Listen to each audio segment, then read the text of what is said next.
shopping mall, where shopping costs you an arm and a leg. Oh, we're going to shoot at the Beverly Center. And I went, oh, this is going to be a class act. Shopping Mall is a movie, these robots in a mall that are security bots. The building gets struck by lightning and it changes their algorithm, and so they go on a murderous rampage. And there's a bunch of teenagers that are in the mall. They've broken into the one store and they're all staying in there so they can drink and have sex and whatnot. They're then trapped in the store by the killbots. It was called Robot. I remember us all standing around hearing that it was going to be called Killbots, and we all went, we didn't sign up to do Killbots. Then they ran that title and it didn't sell. And when we heard it was Chopping Mall, I think that we all just, died inside, I guess. Chopping mall makes you think, oh, people are chopped in a mall. And that sounds really cool, but nobody got chopped at all. They got lasered by the robots. But I guess that's a moot point. When we were all cast, we were friends in a mall having a party, sort of living the movie that we were making. They didn't shut down the mall. We had to wait for the stores to close. When everybody was out of there, we set up really fast. We shot until it was time for the stores to reopen. Doing a movie at night? How do you even do that? I've never stayed up all night for a month in a row. How am I going to sleep during the day? Susie Slater's head had to explode from being lasered by the robot. That was a really cool kill, if we want to get gleeful about kills. My favorite kill is when I kill the killbot. Have a nice day!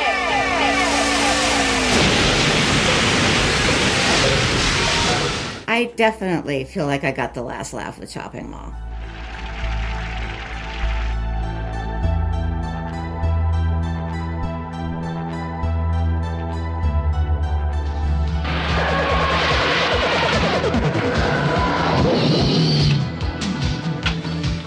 The Toxic Avenger is basically a satire. The movies that Michael Hurst and I have made, it's all about the underdog. We like comedy, and we like social issues and politics, and we like naked people, men and women, of course. And we like mixing the genres. So The Toxic Avenger is not a horror film. It has elements of horror. It probably has the first full head-crushing scene in history. The 13-year-old boy has his head crushed by the wheel of an automobile.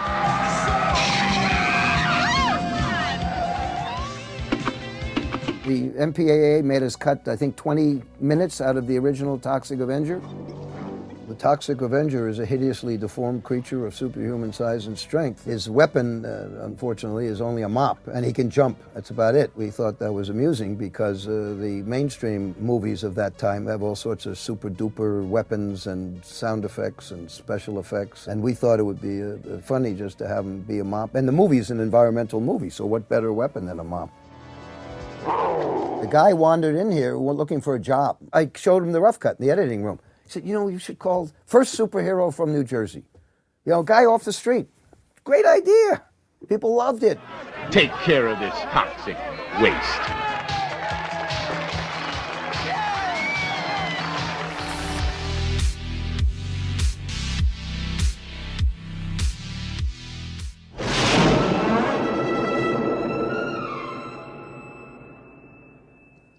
They're back! It's almost like they're trying to capture lightning in a bottle again, but this time it's the toy phone that has voices for Carol Ann as the otherworldly Poltergeist forces follow the Freeling family to Phoenix, Arizona. Brit director Brian Gibson was trying to make sense of this movie since Tobe Hooper was out of the picture and Steven Spielberg was focused on making more serious fare like Empire of the Sun with a kiddie Christian Bale, and also probably wondering why the Academy dissed him over The Color Purple. This time, they recruit Will Sampson as a Native American shaman to show the white folks how to triumph over cult creatures. H.R. Giger designed two of the film's creatures, including the killer, who knows what it is, that Steven barfs out after he swallows the worm and gets possessed. but don't we all get a little possessed when we drink too much? Poltergeist 2 definitely has its flaws, but it's worth checking out alone just because of Julian Beck as Reverend Henry Kane. He's so creepy with his little hat and sing-songy voice, you'll never forget that performance. You are gonna die! Get the hell out of here. Next stop, Chicago.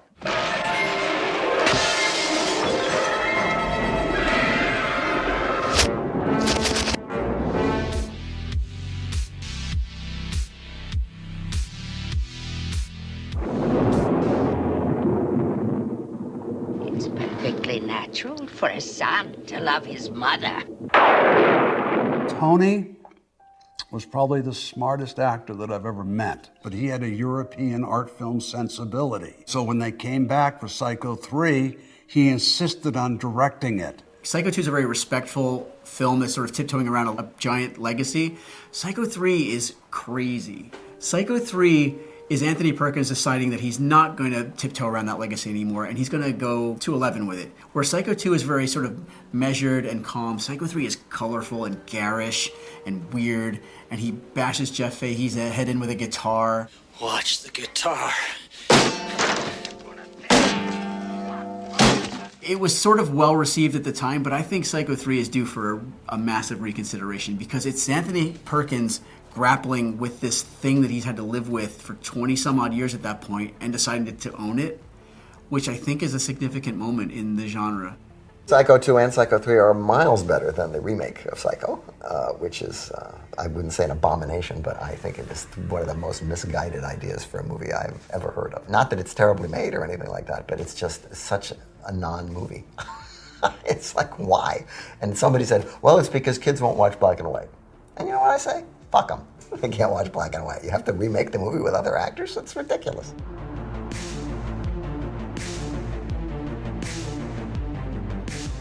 A lot of people have directed Stephen King novels and stories. If you want something done right, you ought to do it yourself. What happens when a movie is made completely driven by cocaine? Maximum Overdrive has Stephen King directing from his night shift short story Trucks. His one and only time behind the camera as a director, King has since said publicly that he was coked out of his mind for the duration of the shoot. He didn't know what he was doing, and it shows. Still, there's lots to love about this over-the-top movie. And of course, Emilio Estevez coming off the Brat Pack and seeing him at the forefront of Maximum Overdrive. Like, look, I know it's not a great movie, but boy, is it fun. A comet passes by, bringing all machinery to life with a mind to kill, naturally. You have coaches getting pelted with soda cans and just ridiculous over-the-top moments. Adios, motherfucker! It's also fun because the cast features a pre-Simpsons Yardley Smith. Is he dead? If it's anything great that came out of this movie, it's that killer AC/DC soundtrack.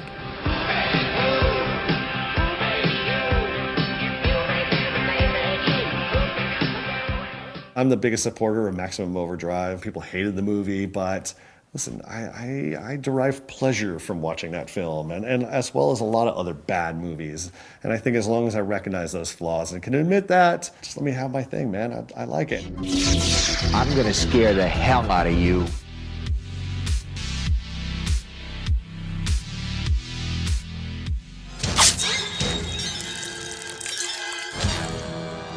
Tommy Jarvis had his own kind of 3-picture arc in the Friday the 13th franchise. He was played by different actors.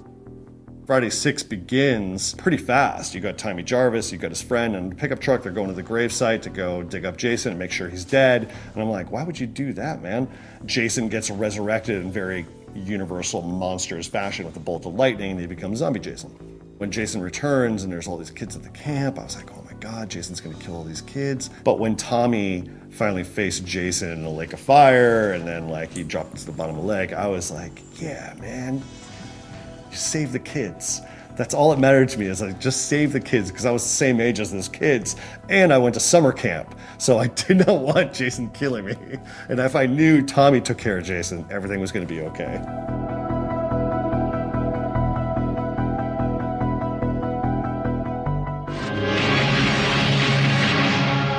Help me. Please, help me. So many performances in horror in the 80s were slept on because horror was disreputable. Seth Brundle is one of the great anti-heroes. I mean, he's a hero, but he's his own worst enemy. Seth Brundle's speech in The Fly about insect politics may be the pinnacle of the decade for me. Insects don't have politics. They're very brutal. He's hero and villain, and he's victim all in one. But I think a horror protagonist that gets really overlooked in the 80s is Veronica from The Fly. She goes through a very powerful arc of falling in love, of a breakup. There's an abortion subplot in there, which is pretty hot button for the 80s. And she's essentially euthanizing her life partner at the end of the film. And her sobs at the end of that are maybe one of the most real moments of 80s horror I've ever seen.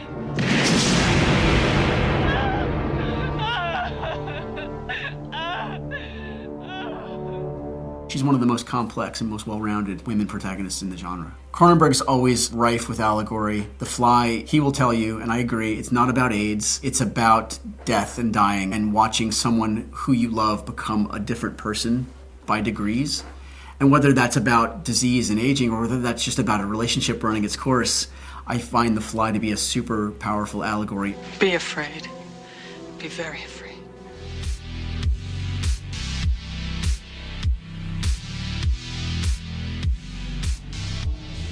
I think what's interesting about Night of the Creeps, it's Fred Decker's attempt at making a current slasher kind of monster movie, but he's still jamming some things together. I mean, it starts with aliens, for crying out loud, that get into your brain, so now you've got a zombie movie, basically. Started from alien origins, and Jason Lively running around on prom night. It's coming of age, it's sex, it's dressing up, it's staying out late, but now you gotta fight zombie alien slither monsters in your brain that have killed your best friend. It was just so bonkers and so 80s. My personal favorite of any film that I've done. It's sort of like Invasion of the Body Snatchers, only it isn't. These little creeps, they look like slugs and they shoot into your mouth. When you open your mouth and go, ah, they're in. And then they eat you out inside and you're a zombie. My job is to destroy them. The girls are all waiting for their dates to arrive. I walk to a window and I look out and I say, well, girls. I got good news and bad news, girls. The good news is your dates are here. What's the bad news? They're dead. They're dead. Anything that Tom Atkins says in that is probably the best. Creepy crawlies and a date for the formal. This is classic Spanky. And of course you got Thrill Me. So that's just like, what is that? Thrill me. Thrill me. Thrill me. Thrill Me. Thrill Me.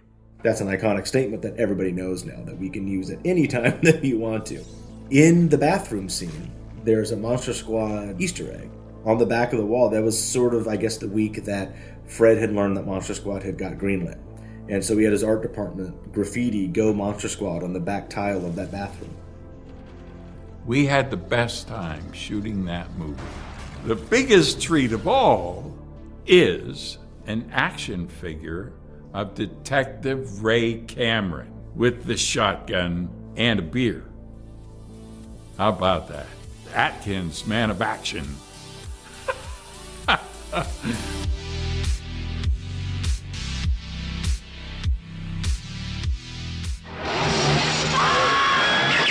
Texas Chainsaw Massacre 2. The buzz is back. Tobe Hooper, for me, is a monumental figure. He took risks as a filmmaker, and he was making a sequel to his original classic. That was not lost on me.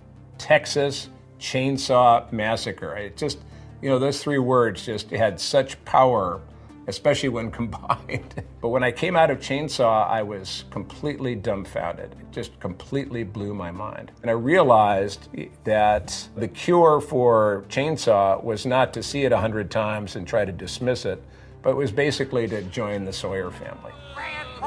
Let's get on. He had already been hired off of a little movie he had made, a parody called The Texas Chainsaw Manicure. That's great, honey. We should celebrate with some head cheese. A copy of it got to Toby, and Toby hired Bill off of that film. And I was shocked that Chop Top was a big part. You know, the idea that Chainsaw 2 had a great sense of humor to it, I think really took people by surprise.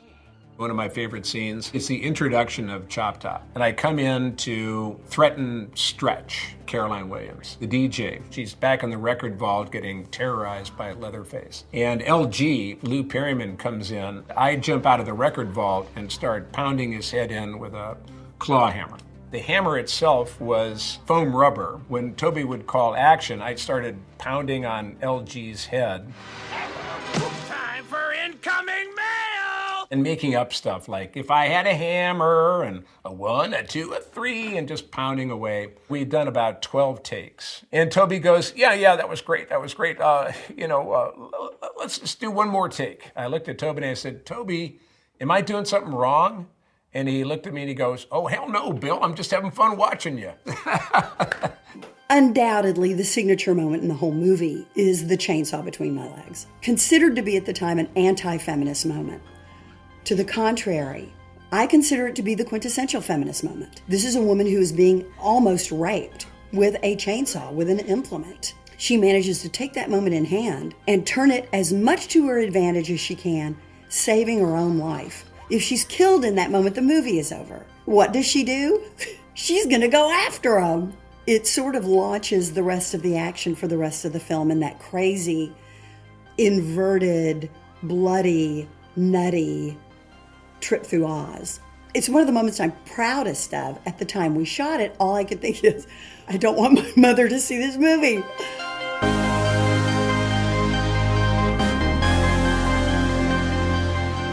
The makers of Reanimator, From Beyond. In From Beyond, Stewart wanted to prove that it was going to be a more serious movie. The humor element of Reanimator perhaps took him a little bit by surprise. So he wanted to make sure that the tone of the next movie didn't replicate that.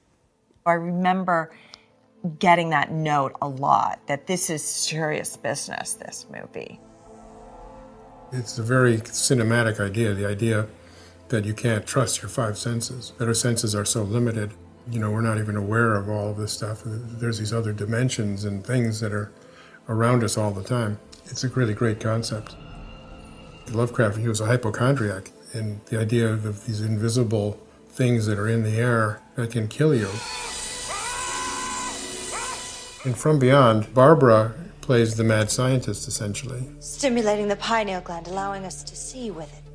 And Jeffrey Combs is the victim. In a way, From Beyond reversed the roles that they played in Reanimator. I was able to do a lot in that characterization in the space of one movie. Because of the Resonator, I was able to get in touch with my deep urgings and repressed feelings. There's certainly more sadomasochistic, kinky kind of... that whole movie is about stimulating the people's sexuality. All of that pent up comes roaring out, you know. Barbara Crampton used to say, I used to say I don't understand the expression less is more. And I used to say I think it should be more is more. And she said, no, Stuart, with you it's more is not enough. Look at Jeffrey Combs coming out of Pretorius's lobby figure and trying to save Catherine McMichaels and then being absorbed by the monster, and it was all this gooey slime. I had it all over me. Jeffrey had it all over him. Ted Sorrell, as the monster, had it on him. And, it was just this grotesque, disgusting mess. And at one point, the monster was like over my head and trying to absorb me and suck me inside. And it was a dirty business, I gotta say. I never felt so ugly or hideous like Quasimodo in this makeup, and you're in it all day. Crawford has the pineal gland sticking out of his forehead. Stewart used to say, well, it's a red asparagus spear. And I go, no, it's a dog dick. That's what it is. It's a dog dick. Each movie carries its own signature. It's the sounds that begin to intrude on the silence and on the darkness that create the biggest element of fear in a horror film. It builds the sense of anticipation that something is about to happen. Sound design is really what gives the movie that kind of creepy feel. For instance, just that image of Freddy in Nightmare on Elm Street 1 walking down the alley, the knives against the wall, and it's just like goes through you. That's what creates really memorable, lasting memories of movies. It's not just the image. It's like a bass player in a band. If he does it right, you never notice him, but if he does it wrong, you're like mad at him the whole time. So I think the sound design is the same way. It's supporting this story, and so you get lost in the story and maybe you don't really notice the sound design. We talk about the point of view camera in Friday the 13th, but one of the things that makes that really work is that there was a sound that went with that point of view. Every time you were around Jason, that sound would be there, it'd be in the fabric of the music.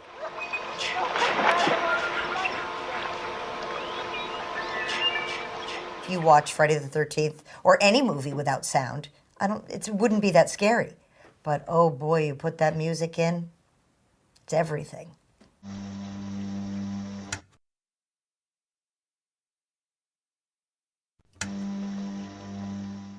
Our first screening of Friday the 13th, which was pretty much close to the final cut, seemed endless and so long and tedious because nothing happened. Cut to a month later and we had laid in the sound, we'd mixed the whole thing, and it became exciting. Same footage, but somehow or other your emotions get involved because the music goes straight to your heart, straight to your guts, and it tells you how you're supposed to feel and where you're going and whether you can relax or be afraid or whatever.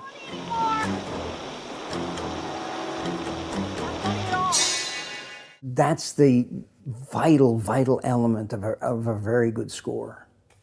A creepy scene can be so much better with very cool music, and Harry Manfredini is a genius. The music delivers the drama. Every film is tension, chase, kill.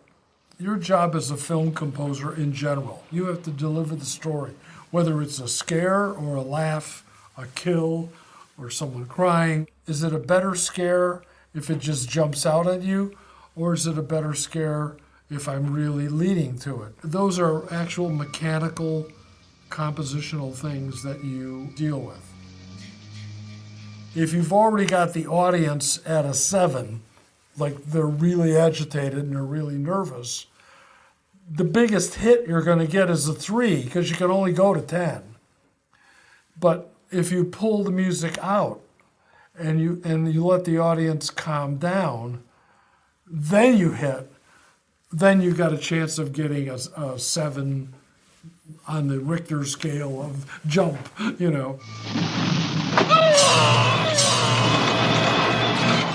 I think Harry doesn't get enough credit for his disco-fied Friday the 13th Part 3 score.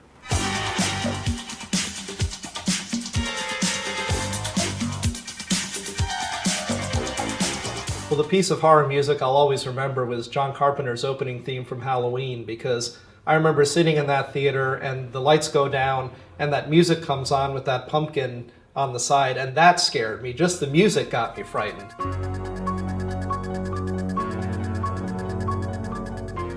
That was my first encounter with music that really set a mood and got me creeped out before the movie even began. Well, I don't know if John invented using the synthesizer, for horror or something like that, but I mean, he certainly, capitalized on it. We were both in a rock and roll group coming out of film school, so I know his background, and his father was a musician, and he grew up knowing how to play the piano, the guitar, the bass, and all kinds of things, so he's very accomplished. He said he wrote the score to Halloween, for instance, I think in an afternoon. He just had an idea, and this 4/5 time was the clever way of approaching it. If you have that skill, you can think in pre-production about the music. You're thinking of it when you're shooting. The score then becomes a part of the life of the movie to you, I think. It started out as economics. When you have a little tiny budget, you don't have a budget for a big-time composer and an orchestra. You have to do it on a synthesizer. And I could do it myself. So it started in Halloween, and then it became a creative choice after a while. Although I worked with Ennio Morricone on the thing, and he was just a brilliant composer. What they ended up with was a very Carpenter-esque score that is very minimalist, and it's about the last thing you would have expected from the maestro, Ennio Morricone, and it works. Dum dum. Dum dum. That's some spot-on stuff. If you've seen the movie, and I play you that opening dum dum, it just takes you someplace. You're transported into this world that you remember from that experience. And it just builds that feeling of dread. The same thing in Jaws, doesn't it? They know how to get you. After all this time, I'm still moved by those different elements of craft. Sound design and composition. The differences that makes in your movie-going experience. I really got into soundtrack collecting in the 80s. Probably why I didn't get into pop music as much, because I was collecting soundtracks and listening to a lot of that. The Shining soundtrack has a snowed-in ambience, and you can't get out. It kind of rolls over you, and you're captured within the sound of the movie. Haunting, very dark. It's a soundscape throughout the whole movie, and I think the movie on itself is also very cold. They reinforce each other very well.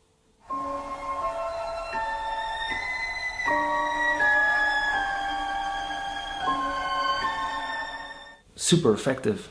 I think my favorite soundtrack that doesn't get brought up a lot is Halloween 3. I'm not talking about the little jingle on the TV. I mean like the score that's in it. It's one of the best John Carpenter scores, in my opinion.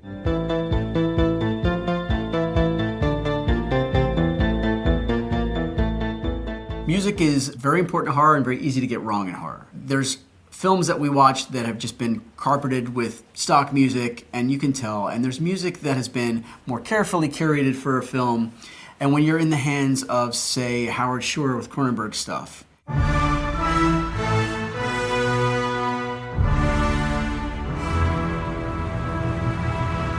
That's an unexpected union that really works. Howard Shore goes very operatic with Cronenberg's scores, which you wouldn't think would be the case with some of these films. Every horror picture is different. There's the essence of it, certain chord structures that appear in all of them. And many of them come from our friend Bernard Herrmann. I can go through film after film and tell you how much he's affected the way music works. So when someone says to me, that sounds like Bernard Herrmann, I go, thanks. In Reanimator, when it opens with that kind of sort of jaunty, for want of a better word, rephrasing of Bernard Herrmann's Psycho theme.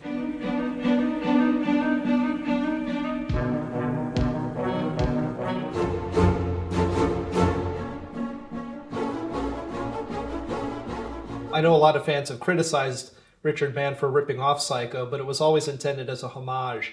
There was supposed to be a credit at the end saying, with apologies to Bernard Herrmann or something like that. But that was another one where that music comes up, and right away I could kind of tell that this movie was going to have kind of a satirical, kind of anarchic take on horror, just the way it used that music. Bernstein's score for A Nightmare on Elm Street is mostly electronic. It sounds very basic, but it's a theme that sticks to your mind.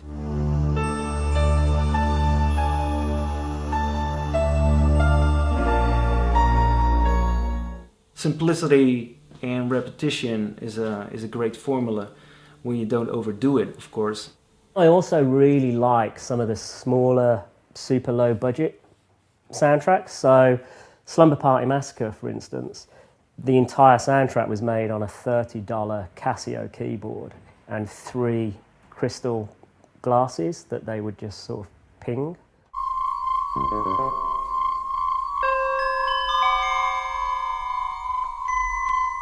It cost nothing to make. I don't think Giorgio Moroder is sitting here thinking about, let me make an 80s synth horror score, but in Congress with David Bowie, he makes maybe one of the quintessential synth-driven 80s horror scores with Cat People. It sticks in your mind. It lingers in the memory in a way that a more traditional horror score would not.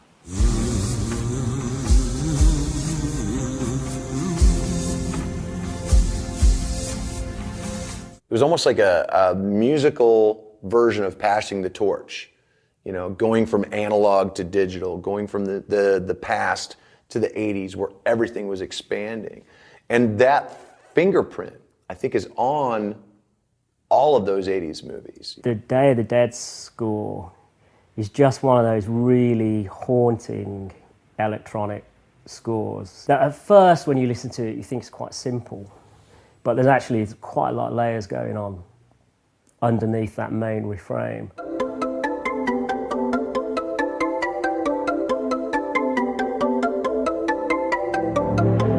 It's got a very clinical feel, Day of the Dead, and I think the music adds to that because it's very stark kind of synth work, and it makes it almost more alienating, like as the movie. If that had like an orchestral score, for instance, the whole feel of the film would have been thrown off.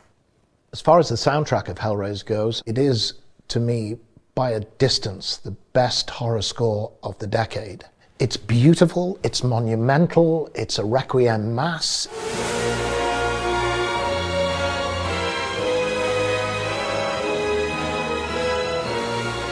Magnificent. I have no idea why hair metal was so prevalent in 1980s horror movies. I mean, there was a glut of movies that, you know, Slaughterhouse Rock and Trick or Treat, you know, that were based on heavy metal characters and bands. And then every sort of hair metal band in America decided that they had to get a song on a horror movie. Rock and horror, they live so closely together. For all its flaws, the soundtrack to Trick or Treat is fucking amazing. And I will fight anybody who says differently, man.